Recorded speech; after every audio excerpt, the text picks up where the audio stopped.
It's from before my mother got sick and we moved here. I loved reading stories about pirates, so my father drew a treasure map for me.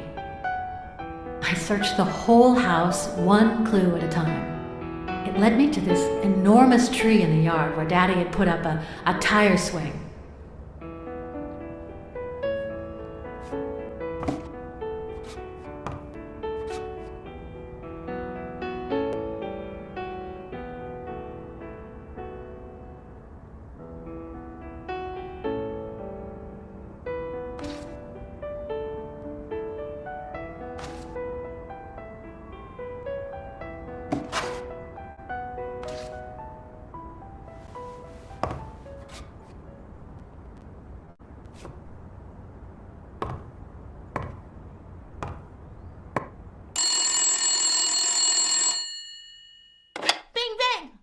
Hello, Smirnoff residence. You're BLACKSAD dead! here. No, I got you with my lasso! Can you quiet down, kids? Dunn got killed for stirring the hornet's nest. And you confessed your crime! Kids, please. He'd been investigating athletes for months, including Helen Moore and Al Stone, among others. Dunn's notes aren't all that clear, and I'm not sure what he was after. But I'd say we're facing a widespread corruption case. Well, if you're right, there could be some dangerous evidence. Bring it here ASAP. Sure, but there's something important that I need to finish first.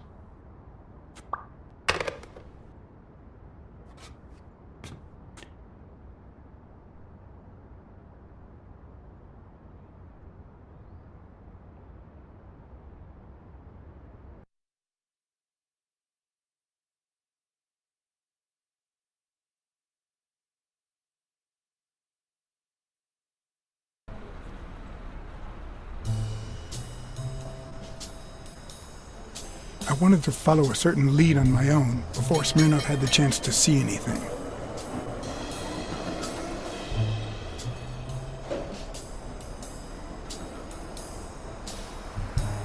According to his notebook, Dunn had seen Craig Spano at Sam's Diner just 4 days before his death.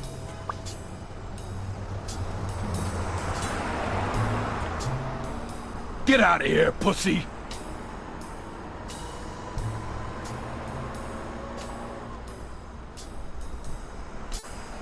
I'm sorry about what happened to Mary. You're sorry? I'm the one who's sorry. You know what it's like to run this place alone?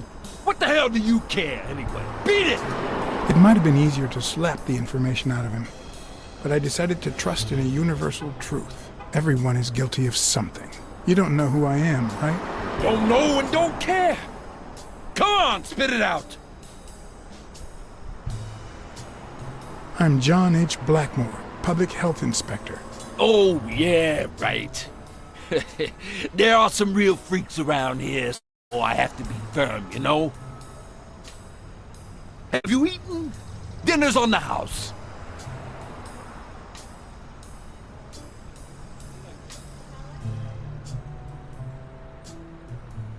After you answer my questions. Sure, go ahead. Your call. Always at your disposal, Inspector. Ask away. Fear turned him soft and made him talk.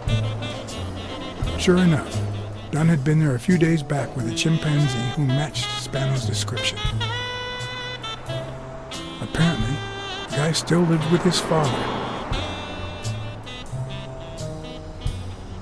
Dunn said he couldn't stay there a day more. For the time being, he was moving to his place. Wait a minute. What does Public Health Services have to do with that chimp?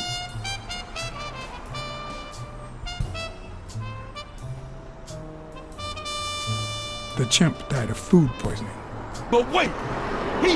He didn't even eat! which is even worse.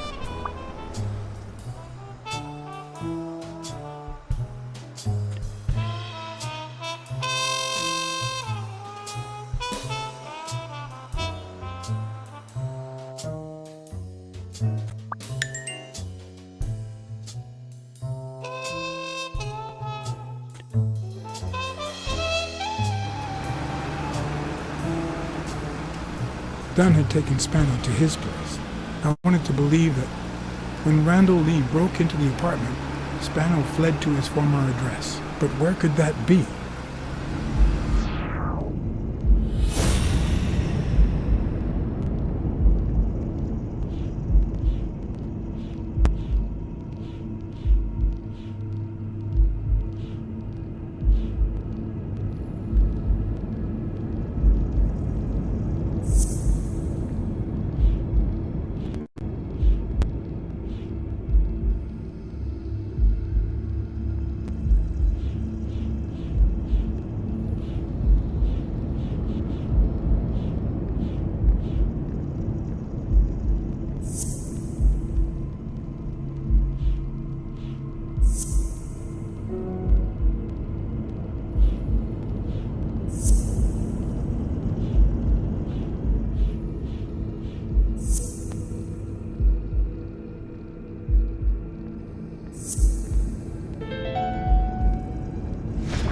I gotcha.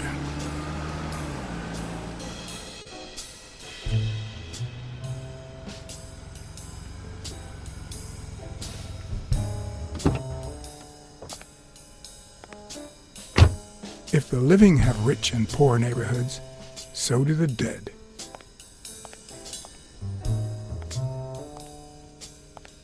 In the mid-19th century, Greenwood became the resting place to the city's most distinguished citizens.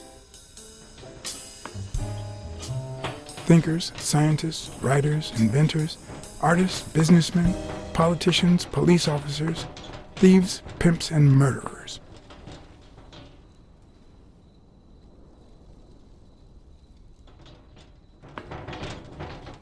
Here lie the bodies of the soulless minds that raised New York from the ground up. Now you know where to go to become somebody in the Big Apple.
Still hot.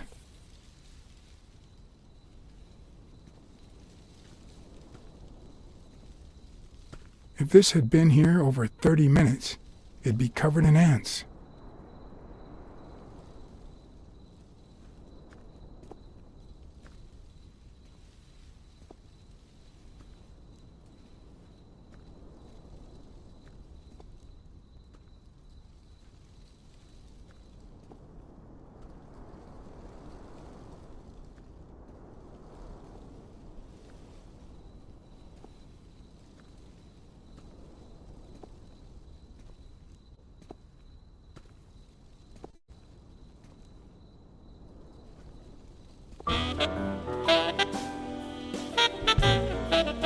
According to the book I found at Dunn's place, fans of the sport leave baseballs on Braddock's tomb to pay their respects.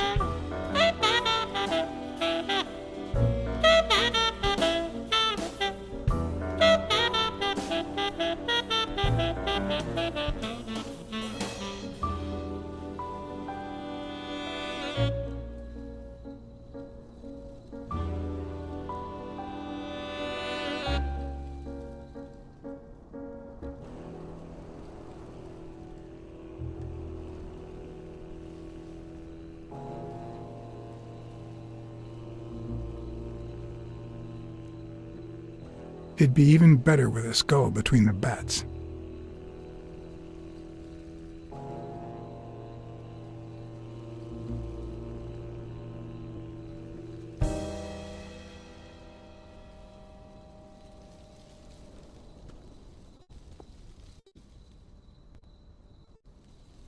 The 4 bases guarding their father.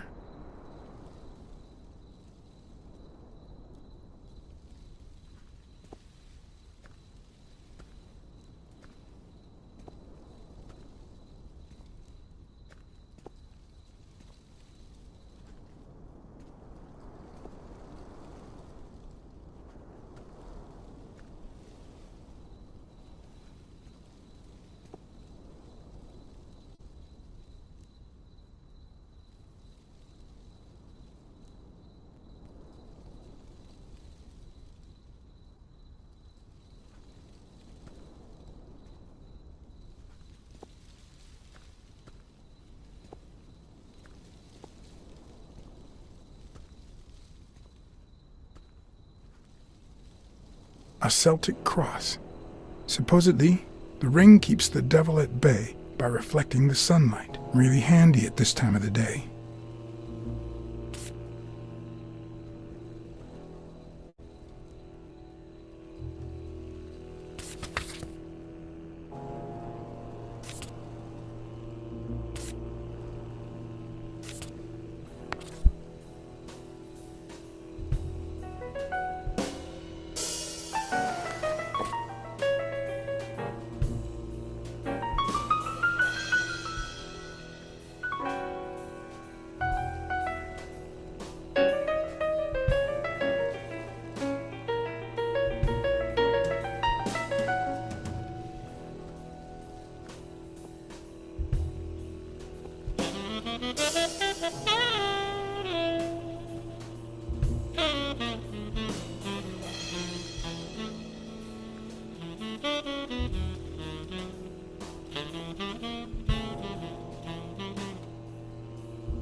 I've never trusted angels. When they fall,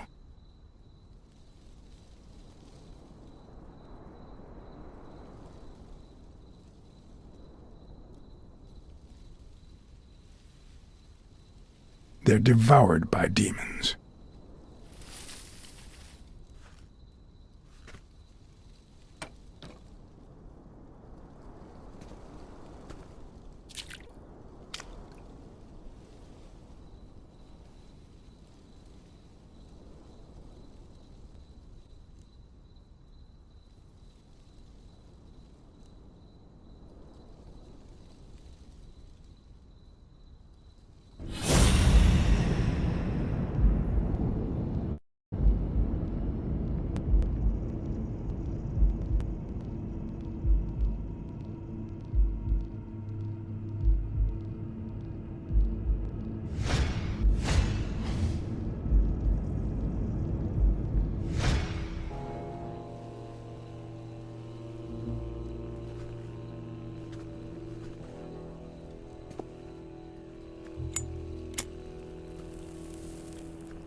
I found a baseball glove at Joe Dunn's place. A glove signed by a great star. I couldn't believe my luck.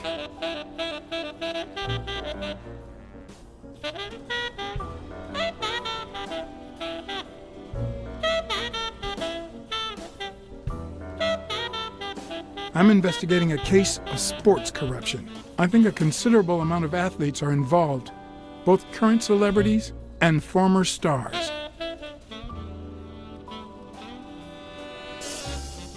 Joe Dunn met with someone at the diner, close to his gym. Then he took that person to his house, so that he didn't have to live at the cemetery.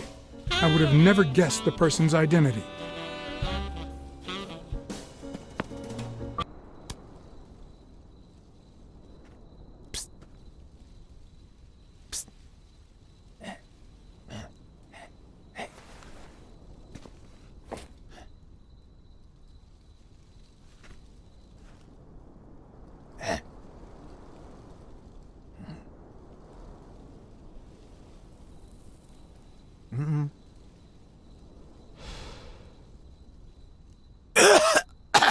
Marleys are the absolute worst.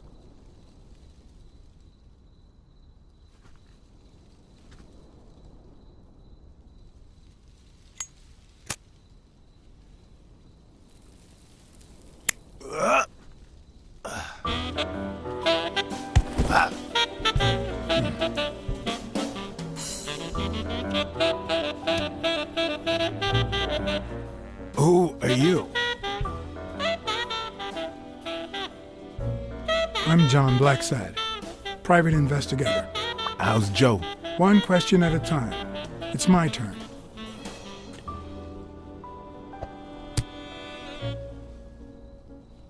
Your turn.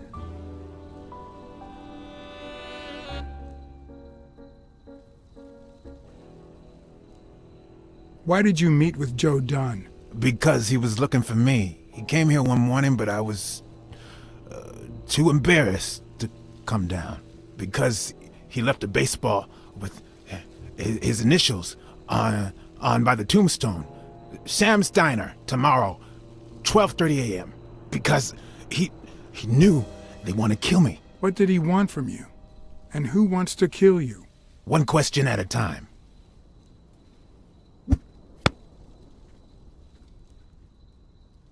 How's Joe? What would happen if I told him the truth? Would he lose it? Could I take that chance?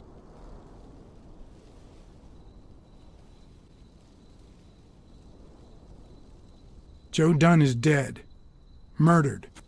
told you, Joe. How did it happen?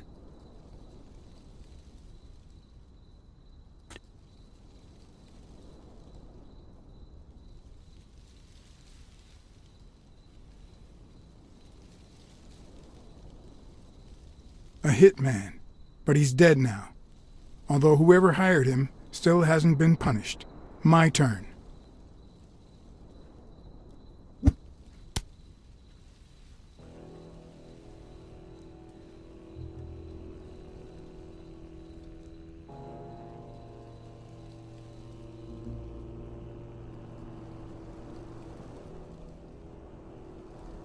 What was your glove doing at Dunn's place?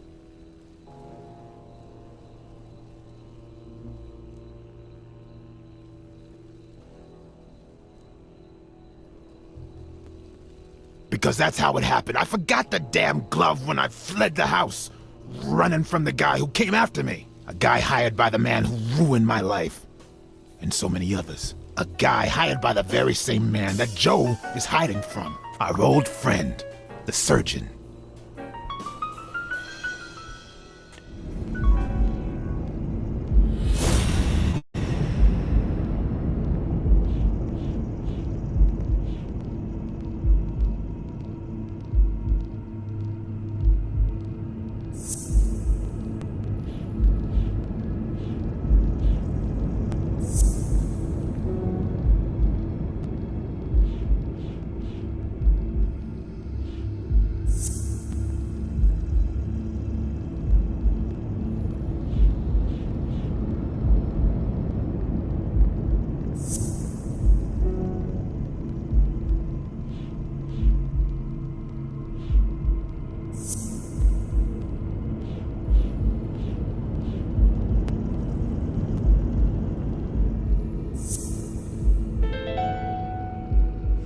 Is Mitchell the surgeon? Is he the person behind all of this?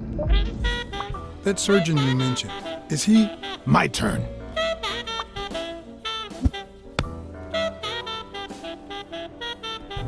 I want to know why I should trust you.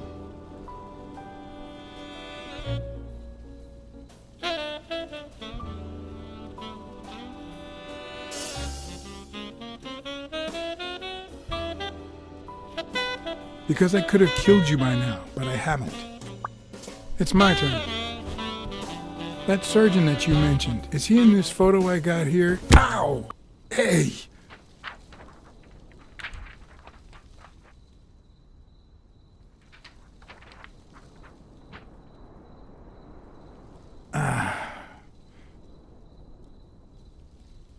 Hey, that toss was... Huh?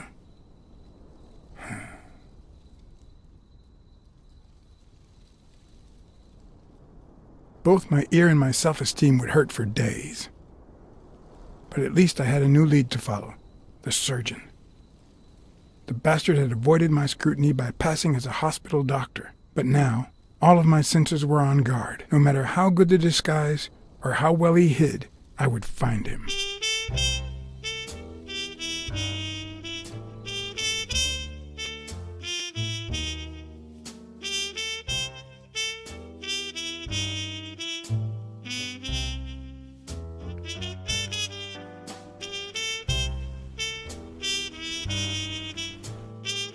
So, what you're saying is, 1, there's a corruption scandal involving all kinds of athletes. 2, our puppet master is a surgeon named Mitchell, a man who happened to fight in the war with Dunn, right?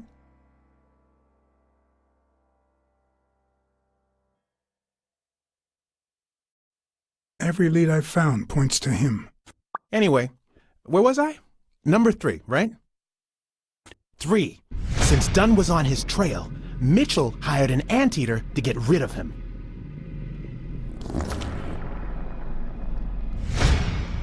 Then, since you were also shaking the wasp's nest, he went after you. But the anteater made a mistake, and Mitchell killed him to cover his own tracks. And, wait, 4. The key to all this lies with a common friend of Dunn's and Mitchell's, Craig Spenow. Do you really trust him?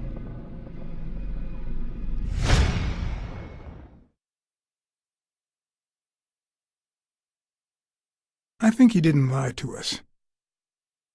Although he might not know the whole truth. 4. No, I mean 5. Dunn was murdered 4 days after taking Spenno to his house. If that doesn't make him suspect, makes sense, doesn't it? Yeah, it could make sense. Ha! Who's the detective now? Let's follow up with the suspects. But what about O'Leary? 6.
O'Leary wouldn't have sent Randall to kill Dunn. He would have dragged him to his basement, given him his little speech, and then killed him himself. Nah, I know O'Leary, and he wouldn't have sent a hitman. He would have taken matters into his own hands. What about Cassidy? 7, right?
I think it's safe to rule out Cassidy as Dunn's murderer. He seems too impulsive to have planned such a twisted crime. Whoever planned the whole thing knew the suicide theory would fall through.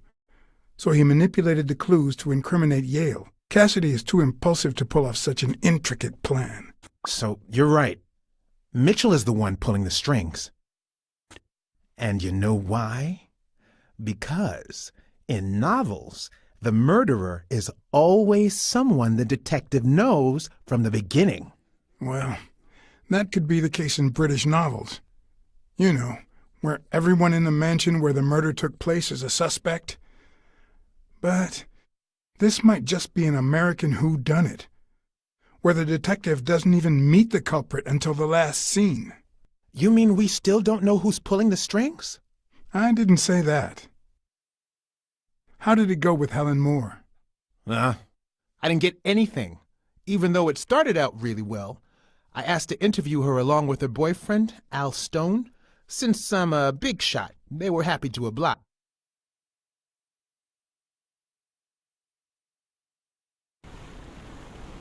Perfect. Now, time for the interview. I'll go back and forth so you don't get bored. So, who goes first?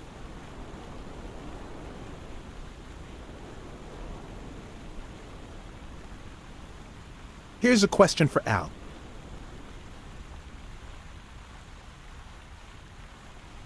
In just 12 days, the contender will try to steal your belt. Any thoughts on your fight against Yale? Yeah, sure. My Al is going to kick that thug's behind. Isn't that so, honey? Yeah, well, we'll see. No such thing as a weak rival. Nonsense. You are and will be world champion.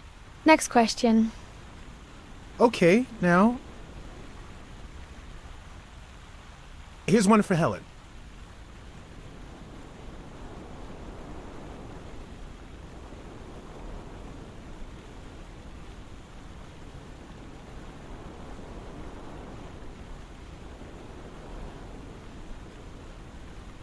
Can you tell us how much Champies pays you to endorse them? Sure, honey. They pay me much more than I'd ask them for. In fact, Champies is so delightfully delicious that I'd even do it for free. Does that answer your question? No. Nonsense. We both know it does. Moving on. Time for a picture. How should we pose?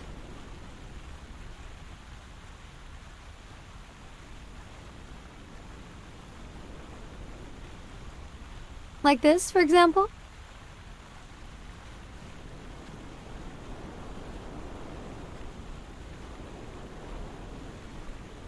Exactly. Just what I had in mind. Now what? So, Al.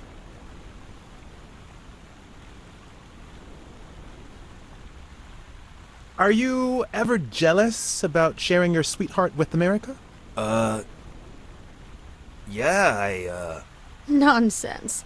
America has my smile, my figure, and my patriotic love. Everything else, and I mean everything, belongs to Al. Right, baby? Yeah, that's right. Okay, one more question, and... Al, honey, can you answer it? I've gotta go say hi to a fan. I'll be right back, Mr. Pulitzer. Wait. You mean she stopped smiling when that fan showed up? Yeah. Could you describe him for me? I'll be able to show you something as soon as I'm done developing these pictures. And actually, I thought it was odd too. So while I continued to interview Stone, I managed to take some pictures of Moore and whoever her mysterious fan was.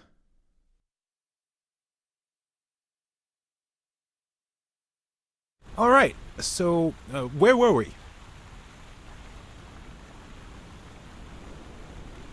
Let's get that picture taken.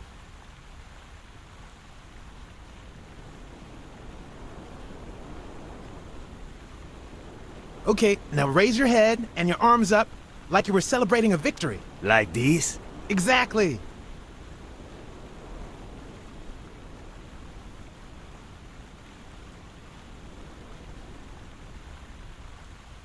Wait, I accidentally moved. Stand still. I'll take another one. What's with me today? Don't move, please. Now we got it. Should we keep at it?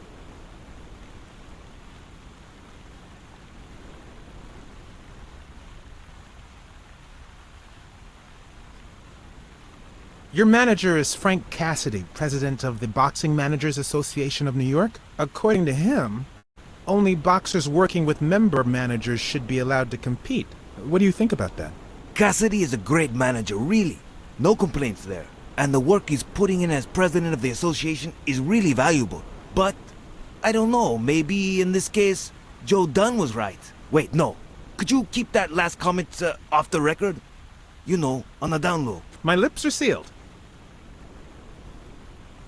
I'm going to take one more, all right? Let's see what you think about this. Close your eyes and rest your chin on your fist.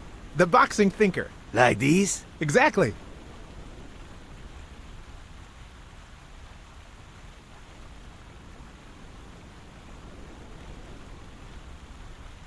What's up with me? Stand still.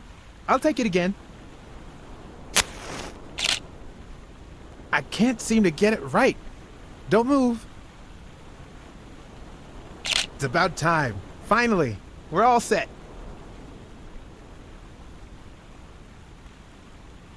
Wait. So, are you telling me the photos are developed? Or is that what you said to Stone? Both. Just look.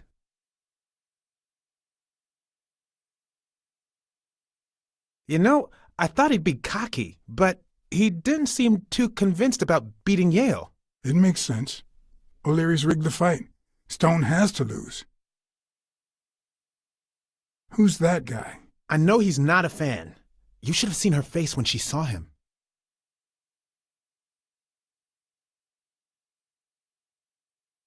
Look at his hand. Is he pulling something out of Moore's purse? Or putting it in?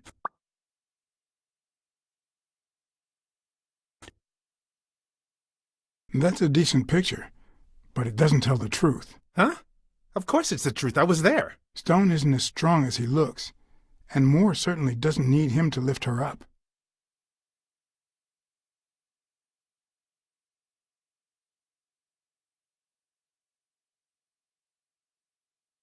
I think she only smokes when she's nervous. What was making her nervous?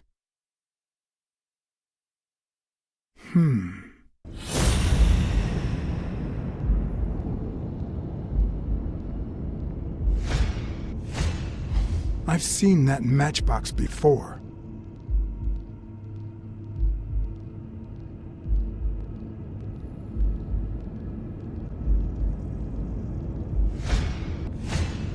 Wait, that's him. Who? Mitchell, the surgeon. Seriously? We got him. Not yet. Right. We still have to find him.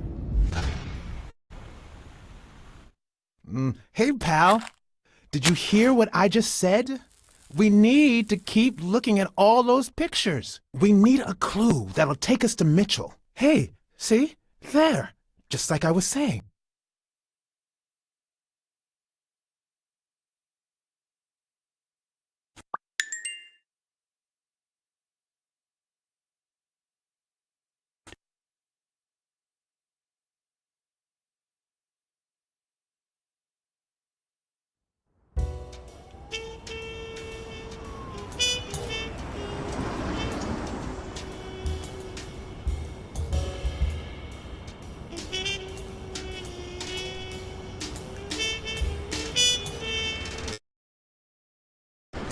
Brawls aren't even the worst part of my job.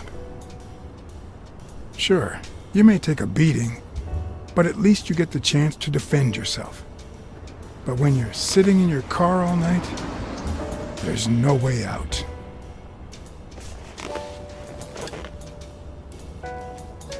Your legs cramp up, your back and neck feel stiff.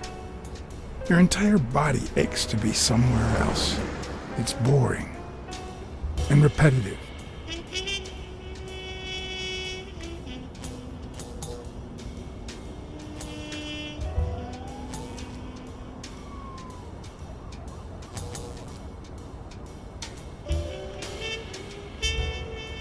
People were finally leaving the place.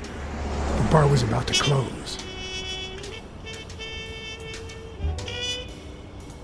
And I hadn't seen Mitchell go in or out.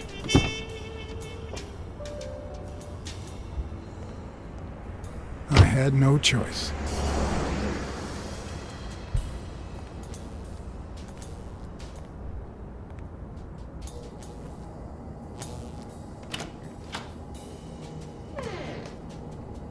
I see you took me up on my invitation. And you're smart. You knew not to come until my anti-fur regulars had all cleared out. I can't say no to good advice. Or good bourbon.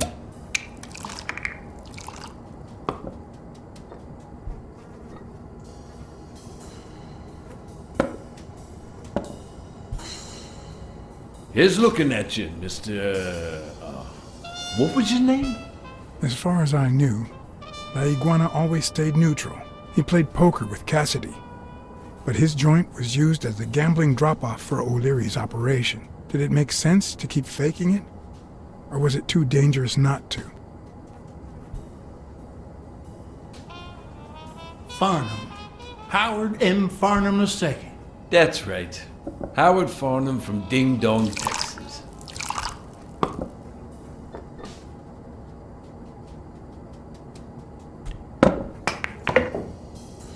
You're a natural.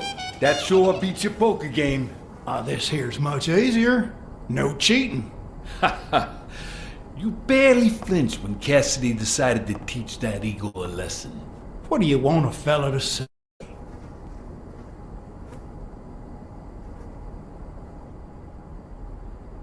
Between you and me, partner, this ain't my first showdown. We all got our own lethal barber.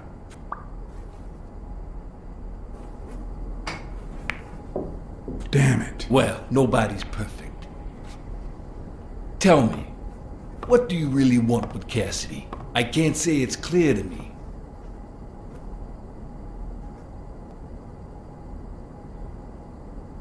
I'm looking to start a boxing managers association in Texas. I could really use Cassidy's know-how.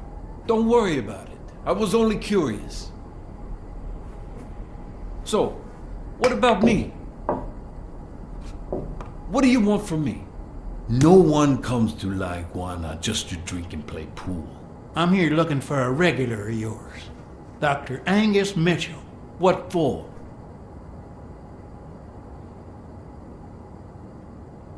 I know he's got his own sport business, and I think a partnership would be profitable for the both of us. Sure. Tell you what, I'll talk to Mitchell. Come back tomorrow night. You don't understand. I have to talk to him, or else. Or else what?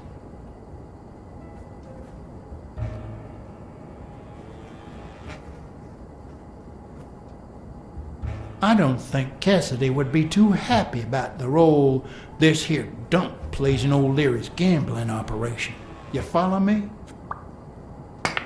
Son of a bitch. All right.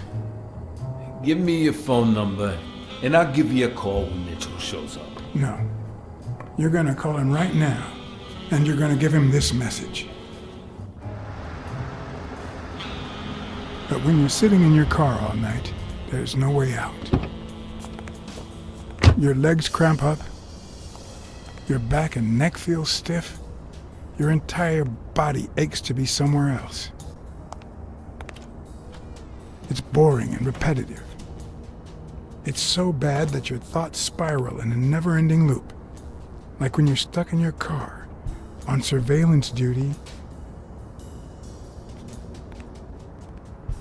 The owner of La Iguana was supposed to tell Mitchell that a certain anteater was still alive, and that it was only a matter of time before he ratted him out.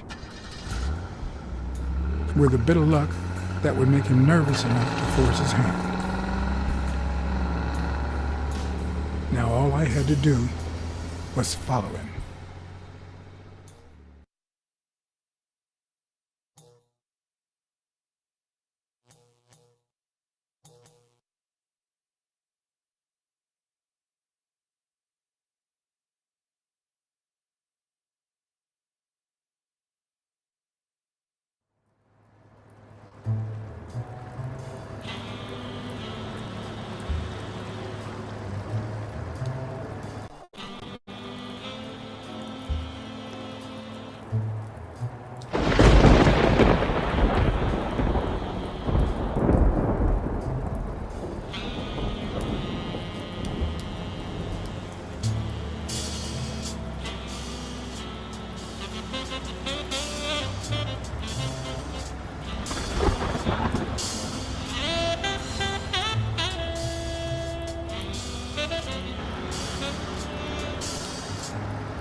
We'll be just fine, don't worry. Gil, stand guard right here. If the cat shows up, you know what to do. I'll be back in an hour.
Could I take him by surprise from over there?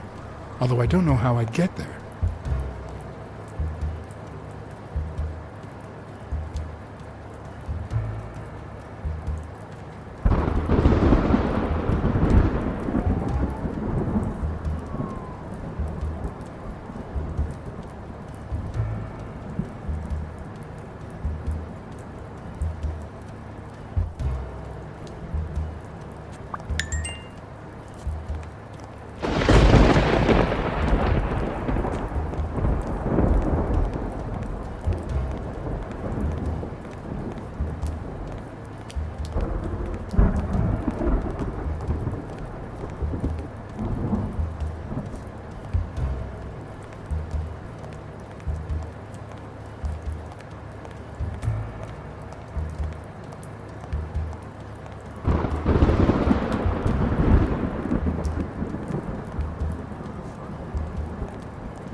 When you want to be silent, noise can be your best ally.